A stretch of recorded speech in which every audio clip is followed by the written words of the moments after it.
for the hottest news out of the obstacle racing scene? Want to stay up to date on the freshest info, the latest podiums, and hear interviews with the who's who in OCR? Well, you've come to the wrong place. Well, some of that you'll find here. But we're not the media. This is not ORM, OCM, OCRM, ORCM. This is OCR Talk.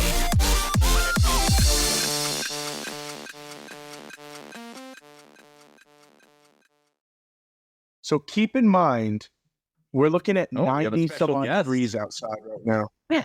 Oh, Lindsay Webster, how are you? Hey, I don't know if you can hear me or not. Can you hear me? Yeah, we can hear you. Welcome back. Oh, perfect. Thanks. Yeah. Is it as bad as it is on camera? It's really fun. The uphill of my legs are like super lactic acid because they're really just punching and steep. But yeah, I came over to see how the other girls were going through the obstacles and do some scoping. But here I am with you guys. Yeah. So that's more. What's okay? the weather you've been sky running for the last few months, and so how does this feel comparatively? Looking forward to a shorter race. Every time you do a sky race, it's like, okay, here we go. 5 hours. Jason. They lost the audio. Good? Better? Yeah, we are. I hear you. Nope. Yeah, okay. Yeah, sky running, it's like every time you go into a race, it's like, okay, here we go, 5 hours. And so I was really looking forward to something short and punchy. And yeah, I missed, I was having a lot of fun through that mud pit. I missed the nitty gritty. Is that the kind of chamber for the race? Awful, Sam. The just the nitty gritty. Hide in the corner. I don't know. I think it'll just come down to maybe like heat management in this and endurance probably. Like, I don't know. We'll see. I'll let you know after. I don't think the barbed wire will be a game changer. You can only move so through it. So it's almost like what kind of effort? A bit of a chance to catch your breath. That was like a chance. I kind of used it as my normally like a warm up for 15 minutes. So I did that just jogging for about 10 minutes, and that was like my openers, I guess, so to speak. So it was a medium effort, I would say. Yeah. Feeling it out. Chill for yeah, that's what we were saying. Feeling it out. Feeling it out, and some people were really. I was really glad that watching the men start. Yeah, I was really glad that I didn't have like Kris or Ida or anybody like in my heat who would make me go out really fast and make me, you know, like Yanka, yes, and she was a good gauge for sure. But I was like very glad that I didn't have 5 other super fast girls and just burn myself out on lap 1. Woohoo! Go guys! Look at Sam go! So, Sonny, would you have gone with them, or would you have just allowed yourself to run your race? No, I would have gone with them.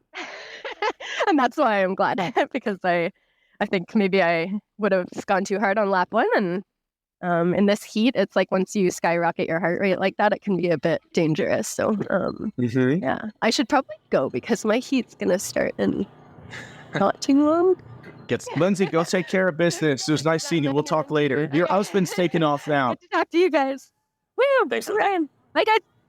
Well, Lori Weeks over here wrapping up this obstacles. We're being joined right now by your champion on the day, the man who didn't even think he was going to race, and yet here he is, Ryan Kempson. Good to see you, bud. Hey, David. What's up, Jack? How are you? Yeah, congrats on the very impressive win. Thank you. Hot. We got lucky. The clouds rolled in for the final heat. Definitely cooled down slightly. Made it a little bit more manageable. 3 laps is quite the duty on the body of this course. So how did it feel? Because we were noting that you went out hard, and we said, it's possible if somebody goes out hard on this, they explode pretty epically. But you looked smooth the entire way. Yep, the beginning hurt, but I learned in the first heat, even though I went slower than I did in the second. It was a pretty big advantage getting to the sandbag first. You're gassed, but then you can kind of put it on cruise control, and getting in the barbed wire first, you kind of cruise as well. And I honestly think that's where the race was kind of separated. I'm a little bit I'm the smallest of the top 4 guys and had a clean line every time through that. So I think that was a big advantage. Yeah, we were talking about the big athletes who were trying to get up front in front of you and then block a little bit in the barbed wire. So obviously you knew that was coming. Yeah, question. Yeah, correct. I would. So it looked like. Yep. Go ahead. I was going to say, it looked like you kind of got up and like peeked around and were looking at your line and stuff. Did you take the same line every single time? You kind of learned the quickest path, or were you kind of improvising every single time? Nope. When I scouted the course for the race, there was a ton of water that they spread on the left side, so that's no go. And there was a line straight up the right side that avoided. There's a couple X's of wood that blocked paths and some low spots, and it was pretty smooth sailing through that line. So it made a big difference. I do not know. I don't know. Did you get a couple lacerations on your back that we saw there? Those few bleeders? Yeah. I think I was more worried about my hair getting caught. It got caught a couple times, so I didn't even feel my back. You really grew that thing out, man. You look like you haven't trimmed it since COVID. No, I keep saying I'm going to. I'm trying to reenact a picture my dad had when he was about my age. Yeah, he was much stronger than I was. Big old, his old biceps, and he's got a picture on like a hot rod car with long-legged overalls with no shirt on, leading together these big glasses and this fro out to here. So I'm going for that. It's gonna be a good look. And yeah, and we were saying that you definitely have the advantage of having trained in these conditions, being like an East Coast guy. Did this feel kind of familiar? Yeah, I've noticed that over the years when the guys from the West Coast come out. I think it's very similar advantage to racing for the guys. Like I'm not at altitude, so when I go out west to race at altitude, I think it's a very comparable deficit for them to come in at. Yeah, what were your thoughts on the depth of the field? It seemed like, despite not showing up to the first couple races, it seemed like everybody wanted a chance. You had a lot of real big contenders show up, 7 different nations, 7 previous National Series podium finishers showed up here. It looked like the good old days. What were your thoughts on that? It was great. I much prefer the racing, the Savage races I've been doing. But I literally didn't make a call to come until 12 o'clock today. My brother's 2 hours away, and okay. I just was like, I kind of got an itch to race today. It was exciting. So it was fun having a deep field again. Girls' field is real good. Oh wait, what side are you on? Girls crushed it as well. I think it's exciting. For as much as I love other races, I don't care where we show up. I just want people to come race again, and kind of throw down. So, hand you over to these girls. Ladies. That's right. Yo. Hey, Kris. Welcome, Kris Rugloski. How do you feel? I can't hear you. Uh-oh, no audio. Jason, can we get audio? It's working fine. Oh, there we go. There you go. Hey, Kris, how are you feeling? Yeah, we're good. I'm good. I'm a little tired out. I'm glad I still have some hair. That barbed wire. I think I started getting more and more lazy in it and like not ducking my head down enough. And I've never gotten my hair and my clothes snagged that many times in barbed wire. We saw you get snagged on that third lap, and like right at the beginning of the barbed wire, it looked like you snagged right there. Was there a worse one? I snagged a lot. Yeah, there was, I think on the second qualifying round, I was running not quite a bit, but a good bit ahead. I got snagged and stuck there, and it wasn't until Lindsay caught up and actually like untangled my hair that I was able to keep going.